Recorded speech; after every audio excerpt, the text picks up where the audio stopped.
नागौर जिले की मेड़ता नगर पालिका के चेयरमैन गौतम टाक के साथ जो घटनाक्रम हुआ उसे लेकर कुछ चीज़ें सामने आई है और चीज़ें ऐसी चौंकाने वाली सामने आई है कि हैरानी होती है कि नगर निकायों के जनप्रतिनिधि किस तरीके से एक दूसरे के साथ छींटाकशी करते हैं।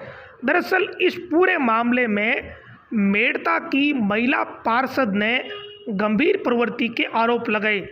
पार्षद ने यह कहा कि उन्होंने चप्पल इसलिए फेंकी क्योंकि चेयरमैन गौतम टाक ने एक अपनी पर्सनल मीटिंग में मेरी कीमत लगाई और वो मीटिंग में मेरी कीमत लगा रहे थे, साथ ही ये भी कह रहे थे कि वो इसकी कीमत अदा कर सकते हैं।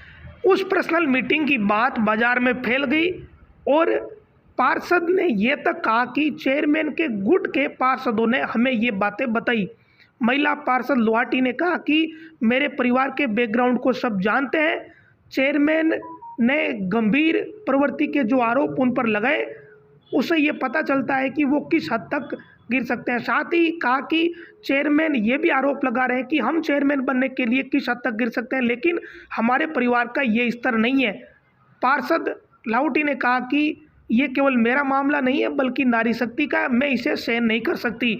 और महिला पार्षद ने कहा कि चेयरमैन गौतम टाक ने बंद कमरे की एक बैठक में ये बात मेरे बारे में कही थी जो दूसरे पार्षदों ने उन्हें बता दी और इसी कारण से आज इस महिला पार्षद ने चेयरमैन गौतम टाक पर अपनी चप्पलें फेंक दी, जिसके बाद एक और जो वहाँ युवक मौजूद था उसने मालाएं फेंक दी और इस पूरे ड्रामे को बड़े आराम से बैठकर विधायक लक्ष्मण कलरू देखते रहे। यही नहीं, कई लोग वहाँ वीडियो बनाते रहे और तमाशबीन बने हुए थे। कुल मिला के ऐसा लगता है कि बीजेपी गुट के पार्षदों को पहले से ही पता था कि ये सब कुछ होने वाला है। पूर्व नगर पालिका अध्यक्ष रुस्तम प्रिंस भी वहाँ मौजूद थे। लक्ष्मण कलरू कुर्सी से नहीं उठे, कुर्सी पर बैठे बैठे ही उन्होंने इस पूरे हाई वोल्टेज ड्रामे को देखा और इसके बारे में दोनों ने अपनी राय भी रखी है। सुनिए आगे। चेयरमैन साहब ने मेरे बारे में कोई अपशब्द बोले। उन्होंने बोला कि वो हमारी ये लगा रहे थे कि क्या कीमत हो सकती है मेरी, तो वो उतनी कीमत अदा कर सकते हैं। ये इन्होंने अपनी ही पर्सनल मीटिंग में किसी से बात की और ये बात सब जगह फैल गई। इन्हीं के मेंबर्स में से कईयों ने हमारे को फ़ोन पे या ये बात हमें बताई आके कि चेयरमैन साहब ऐसे बोले हैं।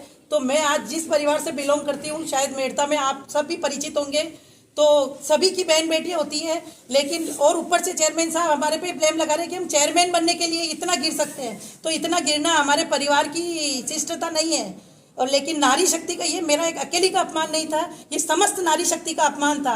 इसीलिए सभी नारी शक्ति और मेरे सारी पार्टी के मेंबर्स ने और मेरे पार्षदों ने मेरा साथ दिया और मैं अपने हक के लिए लड़ने के में कभी पीछे नहीं रहूंगी। हमेशा शहर के विकास के साथ थी। मैं चेयरमैन साहब से भी आज तक हमने कभी बदतमीजी से बात नहीं की और जो शब्द उन्होंने मेरे लिए निकाले वो मैं कतई सहन नहीं कर सकती हूँ, अपने लिए भी नहीं और किसी दूसरी नारी के लिए भी नहीं। जैसी मीटिंग शुरू हुई तो इधर से मुद्दा उठा कि हमारे सदस्य माननीय शोभा जी लाहौटी, इनके बारे में चेयरमैन साहब ने कहीं गलत शब्द का इस्तेमाल किया, तो उसको लेकर आक्रोश था हमारे पार्टी के सदस्यगणों में। तो काफ़ी लंबे चला, इन्होंने भाई जवाब मांगा, माफ़ी मांगो, तो चेयरमैन साहब उसमें माफ़ी नहीं मांग पाई। मैंने कहा नहीं ऐसा कुछ होकर के इन्होंने चेयरमैन साहब ने बोर्ड की मीटिंग 1 घंटे स्थित कर दी। लेकिन सिर्फ 1 घंटे करने के बाद में 15 मिनट बाद चेयरमैन वापस आ गए, मीटिंग शुरू कर दी। वापस ऐसे मीटिंग शुरू हुई तो हमारे पार्टी के सदस्यगणों ने एक तिरंगा झंडा लग रहा है उसकी फाइल मांगी, और माली समाज की 3 फोटो की जो फाइल लीगल थी वो मांगी और विकास की जो फाइलें मांगी जो लीगल थी वो देने में असमर्थता जाहिर की चेयरमैन साहब ने। तो वापस हंगामा हुआ और वापस चेयरमैन साहब चले गए। तो इस दरमियान लेकर 34 पार्षद और मैं से यहाँ उपस्थित थे, उसमें से 19 मेरे सहित अभी भी उपस्थित है। और सभी सदस्यगणों का जो आग्रह है कि अभी मीटिंग चले, शहर के विकास के लिए, शहर का चौमुखी विकास हो, मीटिंग चले और बजट पास हो। इसमें से बहुमत मेरे हिसाब से अभी मौजूद जो सदस्य बैठे हैं इनके पास बहुमत है और मैं कहना चाहूँगा माननीय साहब से कि मीटिंग को जारी रखें। शहर के विकास के लिए हम सब साथ हैं और साथ रहेंगे।